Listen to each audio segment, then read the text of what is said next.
প্ৰথম কথাটো মোক ক'বলগীয়া যে হাতীয়ে ঘৰ ভাঙিলেও এই দুখীয়া লোকক সহায় কৰা মৰিয়নি সমষ্টিৰ প্ৰত্যেক বিয়া সকাম তুলনি বিয়া বা বেমাৰ মানুহৰ বিভিন্ন সময়ত খুবা খুবনিকে লৈ পঞ্চামৃতকে লৈ সুদি সকামকে লৈ প্ৰত্যেক গৃহত ক'ৰবাত যদি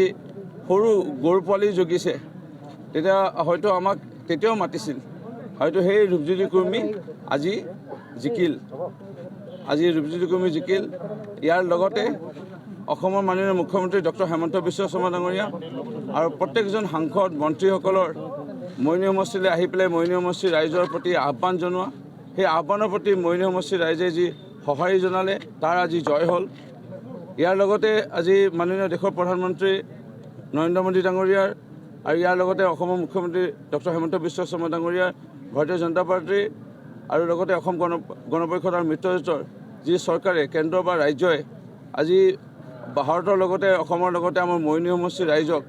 আজি বিভিন্ন প্ৰকাৰে আঁচনিৰে হওক বিভিন্ন নতুন ব্যতিক্ৰমীভাৱে উপহাৰ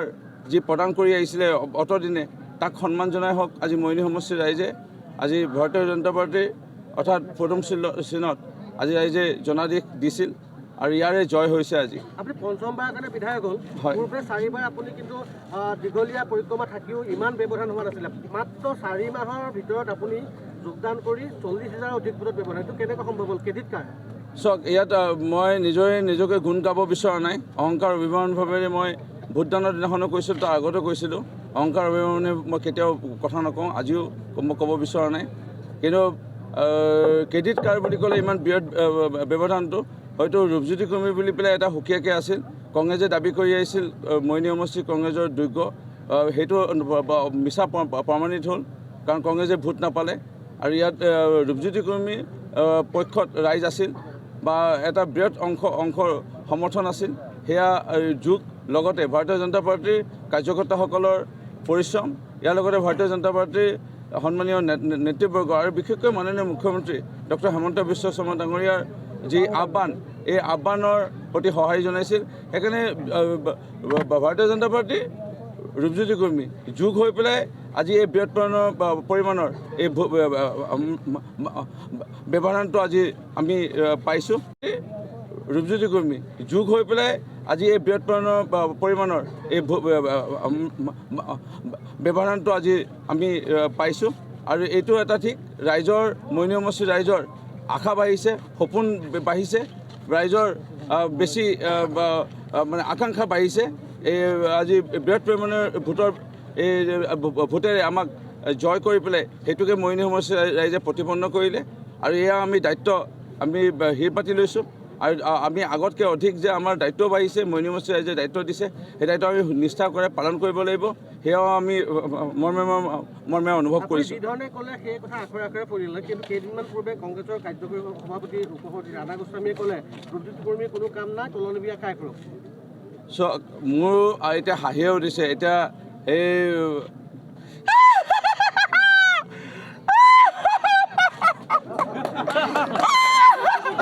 ৰাধা গোস্বামীৰ কথা আজি ৰাধা গোস্বামীৰ কথা আৰু কংগ্ৰেছৰ নেতৃবৰ্গৰ কথা আজি মৰিয়নি সমষ্টিৰ ৰাইজে নুশুনিলে মই এতিয়া ইমানে হাঁহি উঠিছে নহয় মই আৰু এবাৰ হাঁহি দিব মন গৈছে আজি কথা হ'ল নেকি অখিল গগৈ ইয়াত কৈছে যে কেইদিনমানৰ পিছত ৰূপজ্যোতি কুৰ্মীয়ে তুলনি বিয়া খাব নোৱাৰে অখিল গগৈ খতম অখিল গগৈ শেষ অখিল গগৈ ৰাজনীতি শেষ অখিল গগৈ কিবা কাৰণে ভাগ্য ভাল আছিল 21 চনৰ সাধাৰণ নিৰ্বাচনত বিভিন্ন দল সংগঠনে হাতজোৰ কৰি শিৱসাগৰবাসী ৰাইজক কোৱা কাৰণে সেই দল সংগঠনৰ আবেদনৰ ওপৰত ভিত্তি কৰি আজি শিৱসাগৰবাসী ৰাইজে অখিল গগৈৰ দৰে এজন মানে অলগধ্য এজন ব্যক্তিক শিৱসাগৰ সমষ্টিৰ পৰা বিধায়ক নিৰ্বাচিত কৰিছিল কিন্তু আমি নিৰ্বাচনৰ কেইদিনমানৰ পিছতে বিজয় হোৱা কেইদিনমানৰ পিছতে কি দেখা পালোঁ এতিয়া এটা দল সংগঠনে ৰাইজৰ দলক এৰি গৈ আছে এটা দল সংগঠন এৰি যোৱা মানে বৃহৎ অংশ ভোটাৰ এৰি থৈ গৈ যোৱা তেখেতক সেইকাৰণে অখিল গগৈ এই ৰাজনীতি